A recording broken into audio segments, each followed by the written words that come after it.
FBR ने साल 2026 के लिए टैक्स रिटर्न जो है उसका फॉर्मेट जारी कर दिया है और इसमें यह कहना बिल्कुल दुरुस्त है कि एक तो इन्होंने इस टैक्स फॉर्म को इतना मुश्किल कर दिया है कि एक आम आदमी को समझ नहीं आएगी कि अपनी टैक्स रिटर्न जो है वो कैसे सबमिट करनी है। और दूसरा ये कि उन्होंने जितने भी चोर दरवाजे थे वो सब के सब बंद कर दिए हैं और जो लोग सोचते थे कि हम टैक्स रिटर्न में कुछ भी लिख लेंगे तो हमें कौन सा एफबीआर ने पूछना है, उनकी ये गलतफहमी बहुत जल्दी दूर हो जाएगी। आज की वीडियो में मैं आपके साथ ड्राफ्ट शेयर करूंगा और आपको ड्राफ्ट दिखाऊंगा कि उसमें कौन कौन सी चीज़ें जो है वो उन्होंने चेंज की हैं और कौन कौन से डॉक्यूमेंट्स अब आपको संभाल के रखने होंगे ताकि आप जो है वो अपनी टैक्स रिटर्न्स को प्रॉपर तरीके से जो है वो सबमिट कर सकें। जितने भी ओवरसीज पाकिस्तानी हैं उनकी टैक्स रिटर्न के अंदर भी उन्होंने बहुत ज़्यादा चेंजिंग कर दी है क्योंकि वो बाहर से पैसे जो है वो भेजते हैं और इस दफ़ा उसमें क्या चीज़ें इफेक्ट करेंगी वो भी मैं आज आपको इस वीडियो में बताऊंगा। अपनी वीडियो शुरू करने से पहले मैं आपसे रिक्वेस्ट करूंगा मेरे फेसबुक पेज को लाइक करें, यूट्यूब चैनल को सब्सक्राइब करें। दूसरा मेरी आपसे रिक्वेस्ट है कि अगर मेरी वीडियो से आपके लिए में इजाफा होता है तो लाइक, कमेंट और शेयर जरूर कर दिया करें। टैक्स रिटर्न का फॉर्मेट समझाने के लिए मैं आपको स्क्रीन की तरह लेके जाऊंगा, या अपनी स्क्रीन के ऊपर देख सकते हैं। इस तरीके से जो है वो आप जब ड्राफ्ट ओपन करेंगे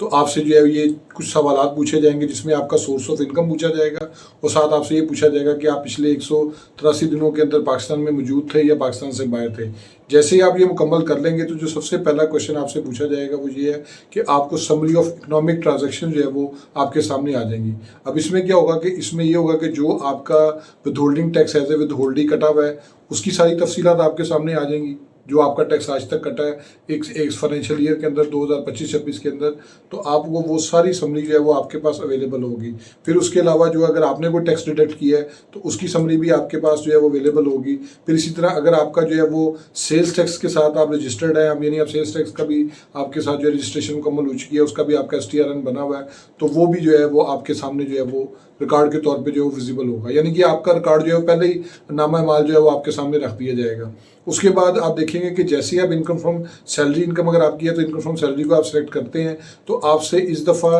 ये नहीं होगा कि आपकी सैलरी सिर्फ पूछी जाएगी। सैलरी के साथ उन्होंने जो सबसे बड़ा इजाफा किया वो ये है कि उन्होंने आपसे इस दफ़ा एम्प्लॉयर की डिटेल्स मांग ली, यानी कि आपका एम्प्लॉयर का रजिस्ट्रेशन नंबर और उसका एम्प्लॉई का नाम, यानी कि आपको एम्प्लॉयर का NTN नंबर भी अब चाहिए। अगर आप किसी ऐसे शख्स के पास जॉब कर रहे हैं जो कि फाइलर नहीं है और उसका आपके पास रजिस्ट्रेशन नंबर नहीं है तो वो आप उसकी जो है वो डिटेल्स यहाँ पे एंटर नहीं कर सकेंगे। जबकि इससे पहले जो है वो आप जिस मर्जी की जो है वो सैलरी इनकम लिखते थी, मैं इतनी सैलरी ले रहा हूँ, कभी आपसे ये पूछा नहीं जाता था कि आपकी जो है वो सैलरी देने वाला वो बंदा कौन है, एम्प्लॉयर कौन है। उसके बाद दूसरे नंबर पर आप देखें कि ये जो आपकी टैक्स डिडक्शन होती हैं उसका भी जो है वो सारा बीच में जो है वो जो एम्प्लॉय के पॉइंट ऑफ व्यू से है, जो आपका जो टैक्स काटा जाता है, जिस मद में काटा जाता है वो सैलरी में काटा जा रहा है या किसी और मद में वो आपसे डिडक्शन काट लेते हैं, उसकी सारी तफसीलात भी आपने जो है वो इसमें एंटर करनी है। फिर इसमें एक और इंपॉर्टेंट चीज़ है कि अगर आप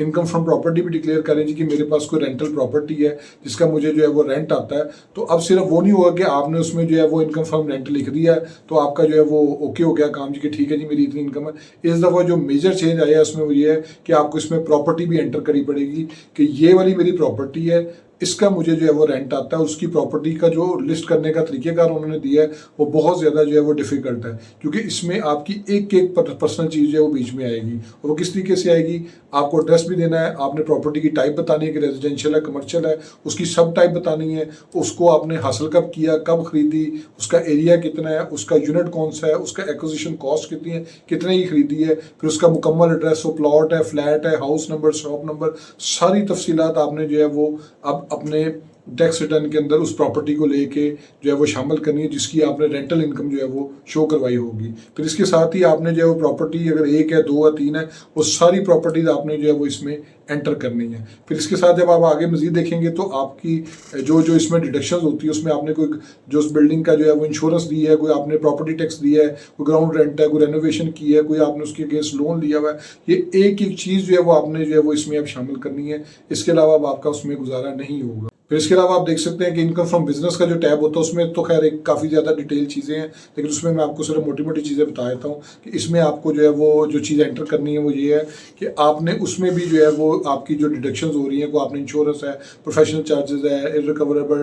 डेट है, वो सारी चीज़ें भी बीच में आपने एंटर करनी है। फिर इसके साथ साथ एक और चीज़ मैं आपको बता देता हूँ कि जो आपने इसमें करनी है वो ये है कि आपने जो बिज़नेस को रिलेटेड जो मुख्तलिफ डाटा होता था वो भी अब आपने इसमें जो है वो पुट इन करना है। फिर उसके बाद जो आपके जितने भी एडजस्टेबल टैक्सेस होते थे उसको भी अब आपने सेक्शन वाइज जो है वो सर्च करना है। उसमें आपके इंपोर्ट्स के ऊपर टैक्सेस हैं, पेमेंट फॉर गुड्स है, पेमेंट फॉर सर्विसेज है, फिर उसके अलावा आपकी कोई परचेजेज है वो भी, फिर उसके बाद एडजस्टमेंट्स है, एक्सपोर्ट प्रोसीड, ये सारी चीज़ें भी आपने उसमें जो है वो एंटर करनी है। एडजस्टेबल टैक्स में, फाइनल टैक्स में, ये सारी तफसीलात पहले होती थी, लेकिन अब ये टैब की फॉर्मेट में होगी कि आपको बाकायदा ऑप्शन सेलेक्ट करनी पड़ेगी कि आपको कौन कौन से कैटेगरी में आप जो है, जिसका मिसाल तौर पे आप एक्सपोर्ट फॉर सर्विसेज है वो आपने सेलेक्ट करना है, फिर कमीशन है वो आपने सेलेक्ट करना है। यहाँ पे आपको ये आप देख सकते हैं कि ऐड की ऑप्शन आई है, वो सारी चीज़ें आपको जो है वो ऐड करनी पड़ेंगी और वो बारी बारी ऐड होती भी जाएंगी। वो आपसे ये भी ऑप्शन पूछेगा कि आप नॉर्मल टैक्स रिजीम में जाना चाहते हैं या एफटीआर में जाना चाहते हैं, तो वो भी ऑप्शन जो है वो आपने साथ में सेलेक्ट करनी है। फिर इसके अलावा जो सबसे इंपॉर्टेंट चीज़ है वो बिजनेस की डिटेल्स के साथ साथ आपने ये है कि अब सिर्फ ये नहीं होगा कि आपने उसमें लैंड, बिल्डिंग और प्लांट मशीनरी वगैरह ऐड कर देनी है, आपने इसके साथ उन्होंने जो है ना अब इसको प्रॉपर्टी को भी बीच में टैब के तौर पर शामिल किया। जिससे आपने रेंटल इनकम की बारी प्रॉपर्टी मैंशन करनी, इससे आपने बिजनेस के साथ से भी जो है बताना है कि कौन सी बिल्डिंग में आप बेसिकली बैठ के बिजनेस कर रहे हैं, एक प्रॉपर्टी, दो प्रॉपर्टी, यहाँ पे आपको वो ऐड प्रॉपर्टी की ऑप्शन आएगी, वो भी आपने साथ इसके जो है वो ऐड करनी है। फिर उसके बाद अगर आप इसमें जो कोई विथहोल्डिंग टैक्स का कोई मामला आता है तो वो भी आपका जो बीच में ऑप्शन के तौर पे आ जाएगा कि जी आपने एक प्रॉपर्टी जो है वो खरीदी है हमारे रिकॉर्ड के मुताबिक और आपकी जो है वो नॉन डिक्लेरेशन जो है वो इसमें आपके खिलाफ जो है लीगल कॉन्सिक्वेंसेस को जो है वो स्टार्ट करेगी। तो आप इसमें बताएं कि आपने जो है वो प्रॉपर्टी इसमें डिलीट करनी है। अगर आप उसको डिलीट कर देते हैं तो सिस्टम में तो वो आ चुकी है क्योंकि आपने 236K का टैक्स पे किया हुआ है, तो उसमें ये भी उन्होंने जो है ना एक तरह से वार्निंग साइन बीच में दे दिया है कि अब आप इसको डिलीट नहीं कर सकते। अगर आप डिलीट करेंगे तो अपनी जिम्मेदारी पे करेंगे। फिर उसके बाद जो प्रॉपर्टी उनको शो हो रही होगी 236K के पॉइंट ऑफ व्यू से, उसकी भी आपने सारी डिटेल जो है वो यहाँ पे मेंशन करनी है। अब जब आप वो डिटेल्स को मेंशन कर लेंगे तो इसी तरह फिर आगे जो है वो आपने अपना बिजनेस बैंक अकाउंट भी मेंशन करना है।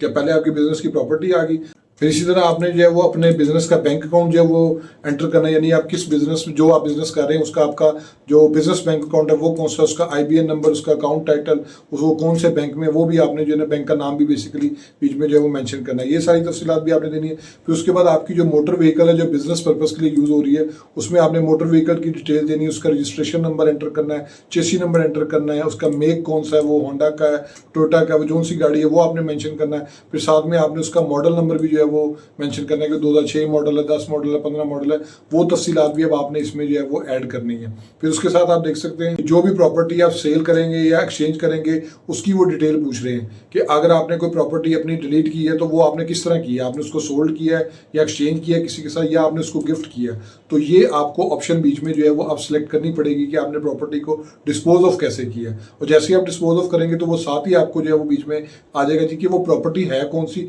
फिर उसकी सारी तफसीलात आप एंटर करें, कौन सी प्रॉपर्टी, उसका प्लाट नंबर, मकान नंबर, दुकान नंबर जो भी है वो सारी तफसीलात आपको जो है वो इसमें ऐड करनी पड़ेंगी। और जब आप इस सारी को ऐड कर लेंगे उसके बाद अगर तो वो प्रॉपर्टी जो है वो गिफ्ट हुई है तो गिफ्ट में भी वो ये पूछ रहा है जी कि आपने वो गिफ्ट जो है वो रिलेटिव को की है या आपने किसी और को की है। तो आपने गिफ्ट कर दी, कोई मसला नहीं, वो उसमें कोई ऑब्जेक्शन नहीं है। जैसे ही आप इसमें जो है वो नेक्स्ट की ऑप्शन सेलेक्ट करेंगे, ये जो आप देख सकते हैं कि यहाँ पे आ रही है, तो नेक्स्ट के साथ ही जो है वो आपसे पूछेगा कि जिसको आपने गिफ्ट किया उसका आप हमें CNIC नंबर बताएं, उसका नाम बताएं और उसके बाद परसेंटेज बताएं कि आपने उसको 100% किया है या कितने % आपने उसको अपनी प्रॉपर्टी में से गिफ्ट किया। तो ये भी डिटेल्स अब आपको जो है वो मेंशन करनी पड़ेगी। फिर उसके बाद डिस्पोजल में जो गिफ्ट टू अदर्स है, अदर्स में भी उन्होंने यही है कि आपने सारी प्रॉपर्टी की मैंने तफसीलात देनी है और फिर जिसको आपने किया उसको आपने जो है वो बीच में मेंशन कर। तो ये आप देख सकते हैं इसमें कि जो फॉरेन रेमिटेंस की बात है, जो कि ओवरसीज पाकिस्तानी है, जो बैरून मुल्क मुकीम पाकिस्तानी है, जो बाहर से पैसे भेजते हैं, रेमिटेंस भेजते हैं इन्वेस्टमेंट के लिए, इस दफ़ा उनका नाम भी मेंशन करना पड़ेगा आपको।